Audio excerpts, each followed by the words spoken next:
everyone, it's Alicia here again, and today I have another simple, easy recipe for you. Today I talked my husband into making his delicious apple pie. Now this recipe is a childhood recipe. His mother made this as he was growing up, and it is absolutely delicious. So he will show us how this comes together, and I hope you enjoy. Okay, so going over the ingredients really quick. We have 7 peeled and sliced Granny Smith apples. We have a 1/4 teaspoon fresh nutmeg. We have a teaspoon of cinnamon. We have 2 tablespoons of flour, and we have a cup of sugar.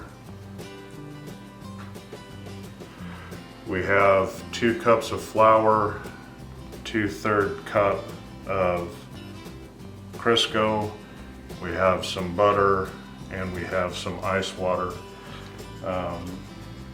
The tools that I'm going to use, obviously we're doing a pie, so I've got the roller, I've got a cutter, and I've got a tablespoon, and I've got a butter knife. So with that, the first thing that we're going to do is put the cinnamon mixture together that we're going to put on the apples.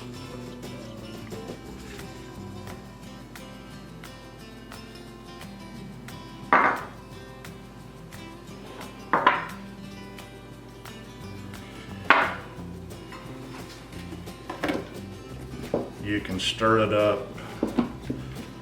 You could, I guess, put it through a mixer if you wanted. I just like to put a lid on a bowl, mix it up. You could probably put it in a Ziploc and mix it up. That would work pretty good too. If the flour is a little lumpy or the sugar is a little lumpy, I just take a fork and break that up.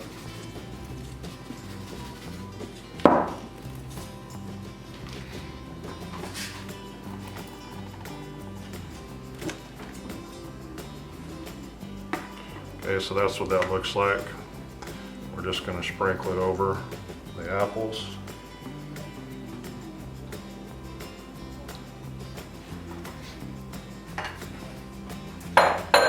Now before I would actually put the apples in a grocery bag. May not be the most sanitary way to do it. I'd make sure there's no holes in it, and I would mix it up that way. Again, I'm using a bowl and a lid.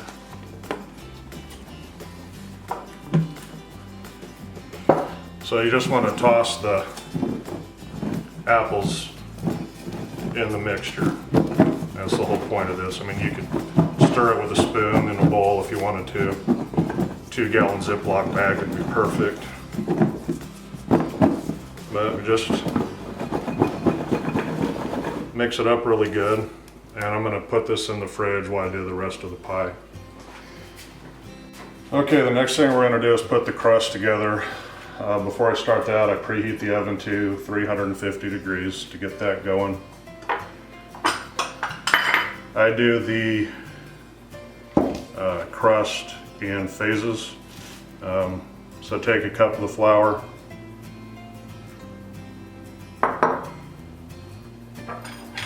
take a 1/3 cup of the shortening,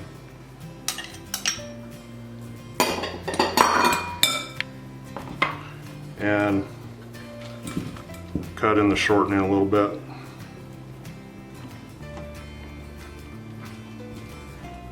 Just to get that process started.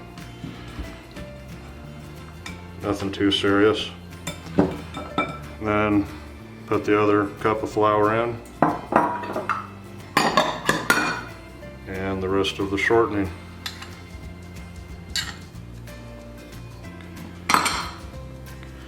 Some people put a little bit of salt in their crust. Some people put a little bit of sugar in their crust. I don't do any of that. I just keep it really simple. And so when I first started doing this, I would cut this in for a really long time, get it really fine. And what I found was that wouldn't make a really flaky crust. the point of keeping the Crisco, or if you want to use butter, you can use butter. If you keep it in semi-large sections, it creates little pockets of Crisco in the crust, and then when you bake it, that Crisco then leaves little kind of air pockets in the crust, little micro pockets, and that's what makes the fluffy crust. So that's probably good. I've seen people mix their crust by hand and they have really big chunks of Crisco or butter. I like to use the cutter. Okay, so at this point, I've got my ice water, and I start out with about 4 tablespoons.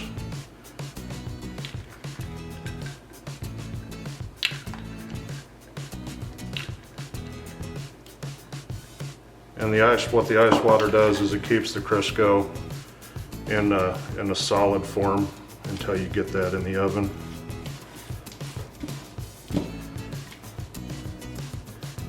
So I mix that around a little bit. And then I'll go ahead and add 4 more. Depending on where you're at and the humidity and the level of moisture you like in your crust, you can use less or more water. I would much rather the crust be too wet than too dry, because if your crust ends up being too wet while you're forming it, you just sprinkle some flour on there. Okay, so at this point I abandon the cutter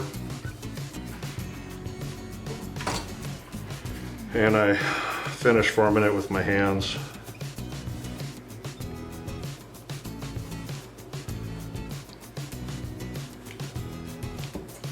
I don't profess to be a professional baker. I'm sure there's much better ways to do this, but I just kind of get into it.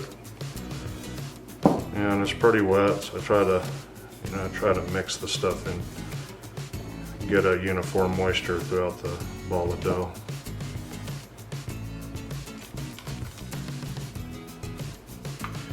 And at this stage, you'll know if you need to add more water. If you can't form the ball, if it's just really fighting you, I would add a little more water.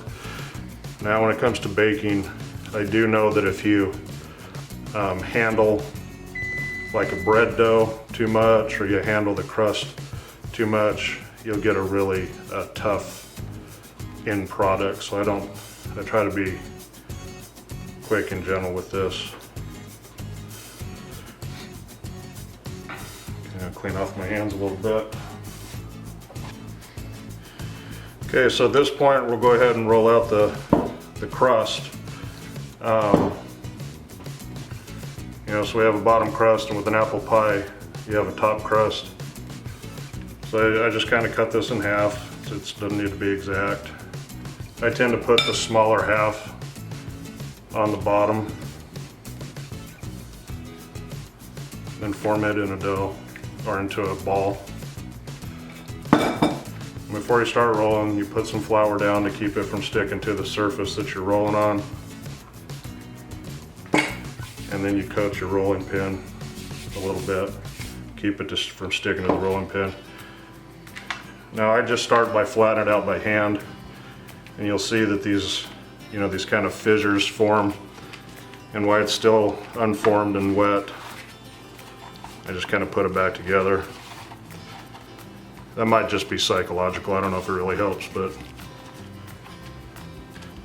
I think it does, so that's why I do it. And I got flour on one side, so I'll go ahead and flip it over.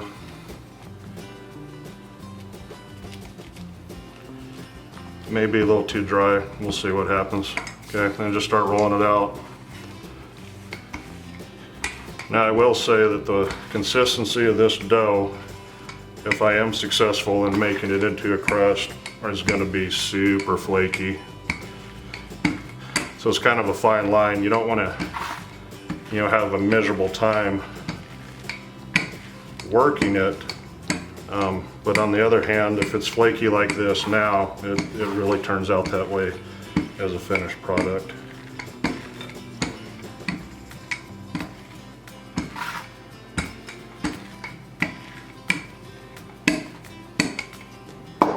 So I got my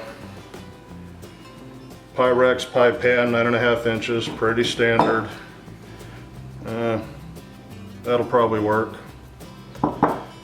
So what I do, and hopefully it's not sticking, just kind of fold it in half and I transfer it over to the pie pan.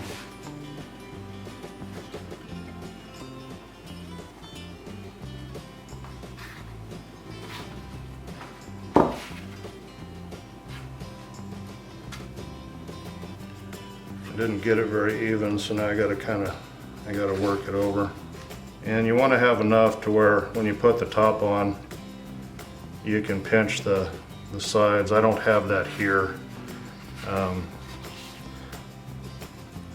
And for those of you that really know what you're doing out there, you're gonna cringe, but I just take some and form it over. I've still got a lot of moisture in the dough, and so it sticks okay. I do know one trick to getting dough to stick together. If you're making it real pretty with a pattern, or you're trying to fix something, you can take a little egg wash and put it on first. I've never had any real issues with this, so I'm just going to do it that way. If we'd have rolled it out a little bit more, I wouldn't have had those issues, but that'll work for the bottom. Once you get the bottom done, you do the top, you follow the same process.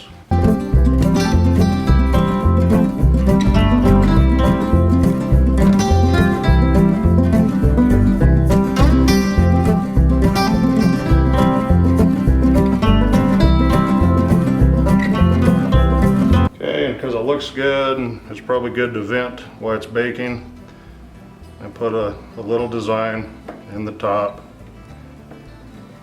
You know, I've seen people put that on the sides. It's just kind of your artistic license to do something fun. Okay, so we've got the bottom that looks awful. We've got the top that looks pretty good. I'm gonna go ahead and get my apples. And you fill up the pie pan.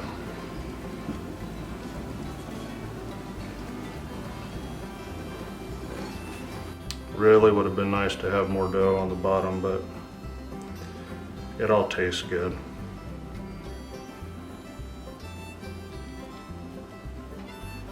So just kind of even it out and get it ready for the top. I don't know how many times that I've forgotten this next step and I've had to take the top of the pie off. So you take the butter, and I don't really have a set amount.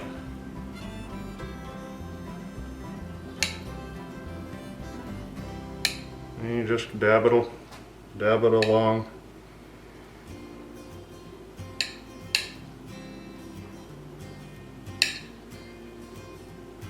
That'll do. Okay, now we're going to try to put the top on.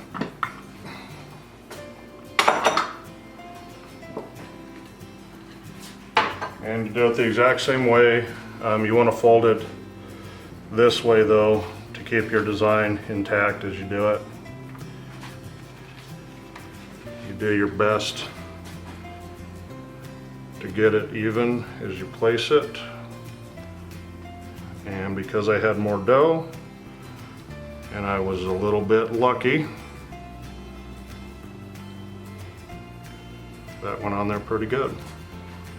At this point, you can really get creative if you want to when you put the top and the bottom together, but you start by cutting off the excess. This was my favorite part as a kid when my mom would make this, is eating the scraps. You know, as an adult, I find that it's actually kind of gross to eat raw dough. I still do it because of the childhood memories. But sometimes Mom would go ahead and roll the dough out a little bit more, the excess dough, put sprinkles on, you know, sprinkle cinnamon on it, and bake it and make homemade elephant ears.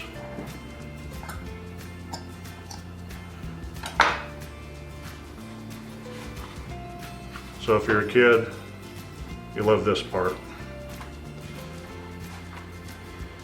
And then if you had enough of the crust on the bottom,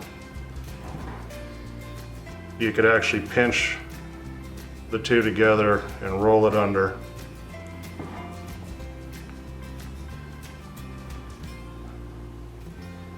we're gonna make do with what we have.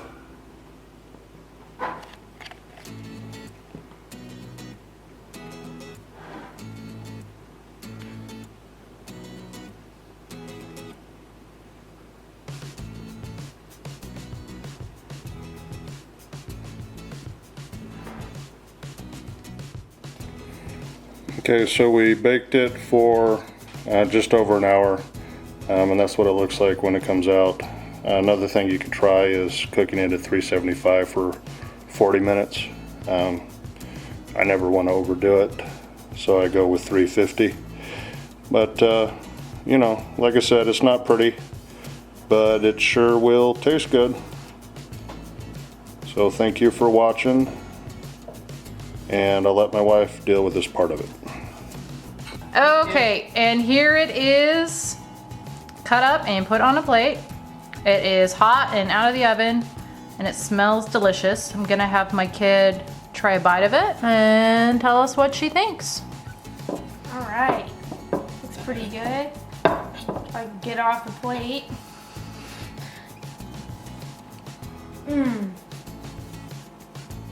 Hot, cinnamony. It's a 10 out of 10. All right, so there you have it. Anyway, I hope you enjoyed this video. Thank you for watching, and I will see you on the next one.